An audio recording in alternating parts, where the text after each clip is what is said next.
Hello, welcome to the next video. Today we are going to study about diagnostic test. In educational field, the term diagnosis refers to the process to find out the learning difficulty of individual student.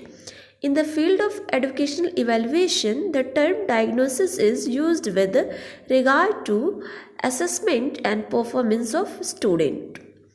The diagnostic tests are used to discover difficulties encountered by people who are failing to make normal progress in school subject. Basically, the diagnostic test is to identify the learning disability of a student so that we can rectify this. Diagnostic tests help to find out the inadequacy in specific skill.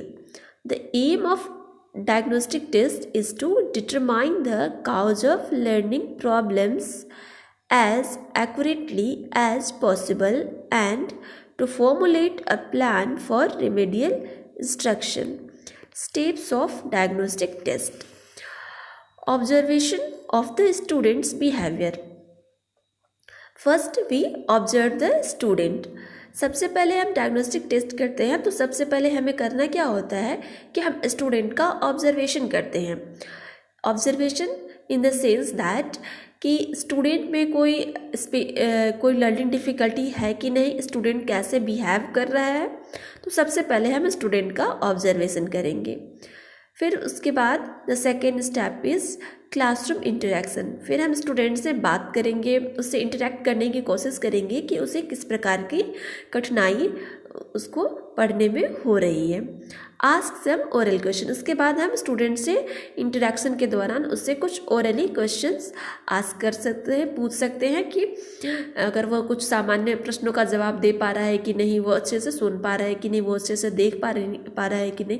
तो इन सभी चीज़ों को जांचने के लिए उसके mental ability को, उसकी वो क्या सोच रहा है, उसकी क्या थॉट है, तो इन सभी चीज़ों को जांचने के लिए हम स्टूडेंट से कुछ ओरल क्वेश्चंस पूछेंगे. After that, the fourth step is testing their learning achievement through a test. उसके बाद हम बच्चों की लर्निंग अचीवमेंट, शैक्षिक उपलब्धि और शैक्षिक उपलब्धि की जांच करने के लिए हम उसका हम यूनिट टेस्ट लेंगे और देखेंगे कि पार्टिकुलर सब्जेक्ट में या फिर उस पार्टिकुलर यूनिट में उसे किस प्रकार की कठिनाई हो रही है. After that, students who are having problems in the basic skills and the content areas, and students having difficulty in social relations, emotional and personal adjustment are identified. For after that, जब हमें ये पता लग जाएगा कि जो student है उसको किस प्रकार का कठिनाई हो रहा है, क्या वो पढ़ने में उसको दिक्कत आ रही है, उसे किसी स्पेसिफिक सब्जेक्ट में दिक्कत है, या फिर उसे कोई पार्टिकुलर टॉपिक में दिक्कत है, या फिर उसकी समस्या का वजह उसका सोशल रिलेशंस या इमोशनल इन एडजस्टमेंट है, या फिर उसे कुछ पर्सनल एडजस्टमेंट में दिक्कत हो रहा है, या फिर उसे इन्वायरमेंट से रिलेटेड दिक्कत है, या फिर उसे हेल्थ रिलेटेड डिफ़िकल्टीज है. तो उसे किस प्रकार की समस्या है हम उसको आइडेंटिफाई करेंगे. देन आफ्टर हम क्या करेंगे, the last stage is remedial measures. यानी कि जब हमें पता लग जाएगा कि स्टूडेंट को किस प्रकार की डिफ़िकल्टी है, फिर हम उसको उसी प्रकार की समस्या का निदान करने का प्रयास करेंगे. बच्चे को डिफ़िकल्टीज़ जो है वो लर्निंग डिफ़िकल्टी है वो विभिन्न प्रकार के रीज़न से हो सकती है. The cause of learning difficulties, these are some learning difficulty may be cause of improper teaching methods. Improper teaching methods की वजह से भी बच्चे को कभी कभी पढ़ने में या अधिगम में कठिनाई होती है.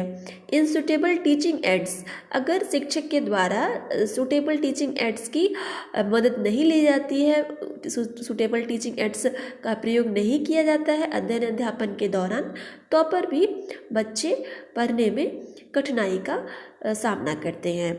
Poor health of student, improper educational environment.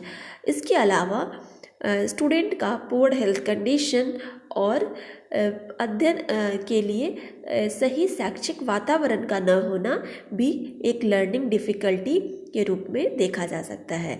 तो इस प्रकार हम बच्चे को जो भी काउज लर्निंग डिफ़िकल्टी में जो भी जिस प्रकार की भी समस्या है उसको हम आइडेंटिफाई कर और उसको हम रेक्टिफाई करने की कोशिश करते हैं। इसके लिए ही ये डायग्नोसिस टेस्ट किया जाता है। तो ये आज का हमारा ये टॉपिक डायग्नोस्टिक टेस्ट यही समाप्त होता है। Thanks for watching. Please like and subscribe this channel for more such video. अगर आप बीएड के स्टूडेंट हैं तो इस वीडियो को लाइक करें, सब्सक्राइब करें। और अगर किसी भी टॉपिक से सब्जेक्ट में अगर आपको दिक्कत आ रही है तो आप हमें मैसेज कर सकते हैं।